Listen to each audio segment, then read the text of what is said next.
Me da mucho gusto saludar a la doctora Mariana Hernández Flores, precisamente ella quien, pues es coordinadora de formación y docencia de el PUEX de nuestra Universidad Nacional Autónoma de México. ¿Cómo está, doctora? Qué gusto saludarla. Querido Sósimo, muchísimas gracias por la invitación. Un gran saludo a la audiencia de Contralínea y reciban un afectuoso saludo desde el programa universitario de estudios sobre democracia, justicia y sociedad dirigido por el doctor John Ackerman.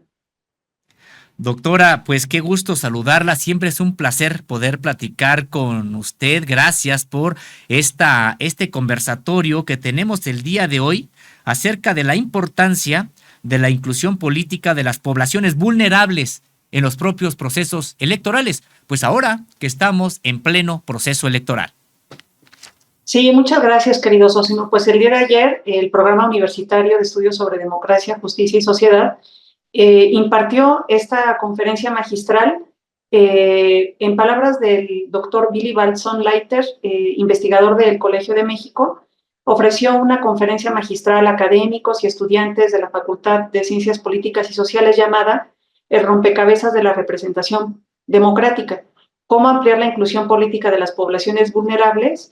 Y bueno, fue un evento que tuvo un lleno total en el auditorio de la facultad y tuvimos el honor de contar en la inauguración con unas palabras de bienvenida por parte de la doctora Carola García, quien es directora de la facultad.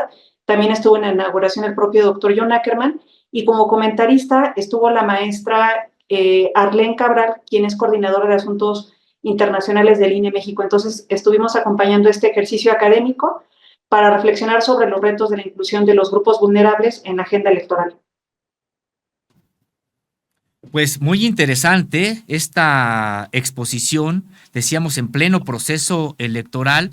Ahora que hay, también habría que señalarlo, pues un ejercicio inédito en México. Están votando ahora personas en situación de vulnerabilidad. Todavía no tenemos los datos, por ejemplo, de cuántas de estas personas en situación de vulnerabilidad. Nos referimos solamente a aquellos que un sector también muy pequeño de todo este porcentaje tan amplio de personas en situación de vulnerabilidad, poblaciones vulnerables, que son las personas postradas, que empezaron precisamente a votar en esta semana de manera anticipada, pero considero que apenas es un granito de arena. ¿Qué evaluación hacen de la representación y la posibilidad de realmente incidir en el proceso electoral de las poblaciones vulnerables hoy en México?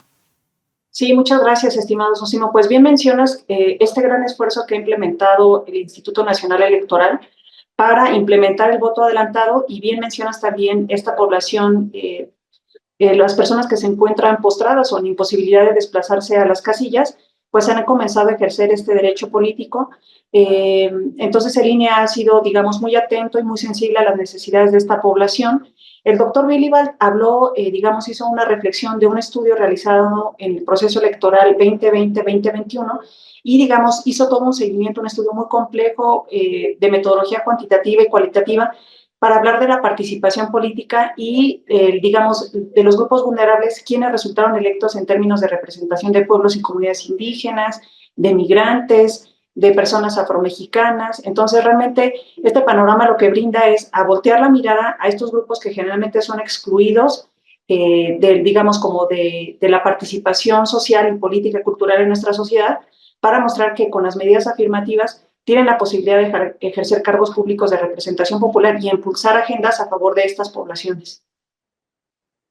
En efecto, me parece muy importante, sobre todo esto último, no solamente que tengan la oportunidad de incidir, sino que además, me refiero en los resultados o en la participación electoral, sino que además también pudieran tener la oportunidad de generar agendas ya de carácter gubernamental, precisamente en favor de estas poblaciones vulnerables. De acuerdo con lo que se dijo en esta conferencia magistral del propio Billy Baltzon Leiter, y también con respecto a de la discusión que se dio ahí en la Universidad Nacional Autónoma de México, este proceso electoral realmente tiene la posibilidad de generar una participación representativa de estas poblaciones vulnerables.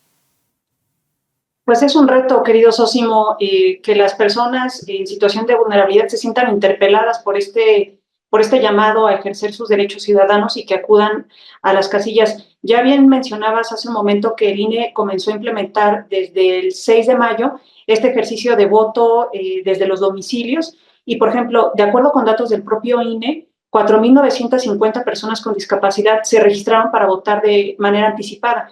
Entonces, bueno, del universo de millones de votantes que hay en el país, al menos sabemos que 4.900 personas con discapacidad están en la posibilidad real de ejercer este derecho ciudadano. Entonces, habría que hacer la misma reflexión y los conteos, perdón, para las poblaciones indígenas, para el voto migrante, el voto en el extranjero, el voto, por ejemplo, de las personas que se encuentran en prisión preventiva. Entonces, todos estos conteos, estas poblaciones que poseen particularidades muy específicas, digamos, por su situación de vida, su situación racial, pues son importantes de ser atendidas al igual que los demás ciudadanos y ciudadanas.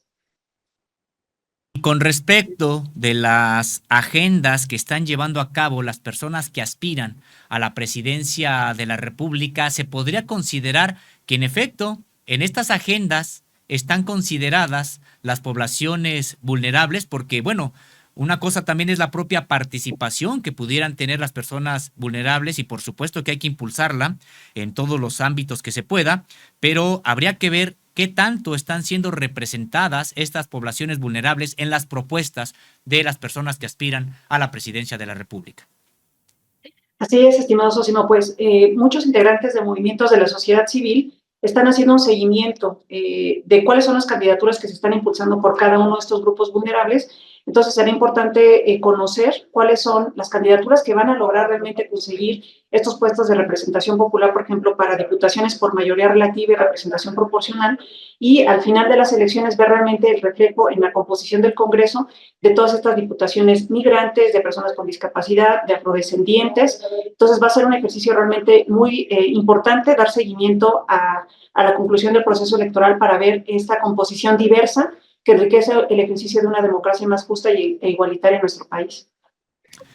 Cuando hablamos de poblaciones vulnerables, me gustaría, por favor, doctora, si nos pudiera decir a grandes rasgos cuáles son estas poblaciones vulnerables, porque probablemente habrá algunas poblaciones vulnerables que sí estén más visibilizadas, que sí estén siendo, digamos, sí estén siendo tomadas en cuenta en estos momentos, pero tal vez habrá otras poblaciones vulnerables de las que poco se habla, de las que poco incluso ofrecimientos de campaña se les hace. Cuando hablamos de poblaciones vulnerables, ¿a qué nos referimos y si nos pudiera dar ejemplos generales de ellas? Sí, claro que sí, estimado Sosimo. Pues bueno, nos referimos a poblaciones que generalmente son marginadas o excluidas del ejercicio de sus derechos políticos, sociales, culturales. Entonces, por ejemplo, la población afrodescendiente es una población que, aunque forma parte digamos, está localizada en diversos estados de la República, tradicionalmente se ubica, por ejemplo, en estados como Oaxaca, Chiapas, Guerrero, generalmente no son visibilizadas como portadoras de plataformas electorales que sean retomadas por las y los candidatos en sus plataformas políticas. Lo mismo sucede con las personas que se encuentran en prisión preventiva, con las personas con discapacidad, con las personas migrantes, con integrantes de la comunidad LGBTIQ+. Es decir, hay todo un espectro de poblaciones que generalmente se encuentran excluidas y marginadas de la participación social, y es por eso que deben ser, digamos, tomadas en cuenta en la construcción de propuestas para su inclusión sustantiva en la sociedad. Entonces, pues el doctor, regresando un poco a la exposición del doctor Willy Balson Leinter el día de ayer en la Facultad de Ciencias Políticas y Sociales, pues hizo mención de la importancia de que sean, digamos, impulsadas y de que tengan un lugar en la toma de decisiones tanto en el plano legislativo como en el plano político. Entonces, pues más o menos esta podría ser una mención a grandes rasgos de los grupos vulnerables en nuestra sociedad y que esperamos que tengan un lugar importante en la toma de decisiones para el próximo periodo de gobierno que está por empezar. ¿Qué es lo que le hace falta al sistema político mexicano para garantizar los derechos de estas poblaciones vulnerables, más allá de la coyuntura que significa este proceso electoral? Pues es una pregunta muy importante, querido Sosimo. Creo que esta pregunta habría que planteárnoslas en la sociedad en general. Parte de las conclusiones de la conferencia del día de ayer es que es muy importante realizar un cambio de mentalidad para considerar que las personas indígenas, afromexicanas, migrantes, con diversidad, integrantes de la diversidad sexual, gozan de los mismos derechos que las demás y los demás ciudadanos. Entonces, solamente a través de un trabajo colectivo y a través de la implementación de acciones afirmativas, no solamente en el plano electoral, sino en el plano laboral, educativo, realmente vamos a poder mirarnos y mirar que estas poblaciones forman parte de nuestra convivencia cotidiana y que estas personas además merecen lugares y oportunidades tan legítimas como cualquier otra persona en puestos públicos, en educación, en trabajo. Entonces, eso es un reto muy grande realmente el que enfrentamos como sociedad actualmente. Pues doctora, algo más que quiera comentar y no le haya preguntado sobre esta importante conferencia magistral organizada por el propio PUEX de la UNAM, en la que participó Bilibal Sonleiter.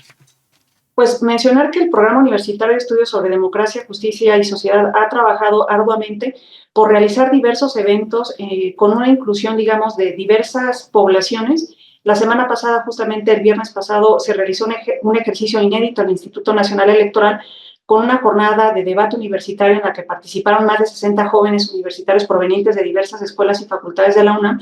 Entonces, en este ejercicio plural y de diversidad, el programa ha impulsado toda una serie de eventos, una serie de paneles ciudadanos también para hacer un seguimiento a las agendas de los derechos digitales en esta contienda electoral, de la violencia política ejercida contra las mujeres en razones de género, del ejercicio del voto en el extranjero, digamos, de las consecuencias ambientales que hay de toda esta propaganda política. Entonces, pues invitar a la audiencia, a la amable audiencia de Contralínea, a que no deje de seguir las redes sociales del PUEX y de los eventos que estará realizando en esta coyuntura electoral.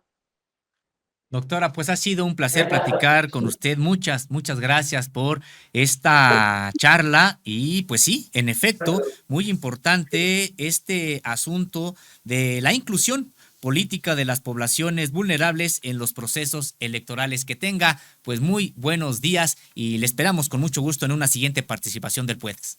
Muchas gracias, estimado Sosimo. Es un gusto estar contigo y conversar. Muchas gracias por todo.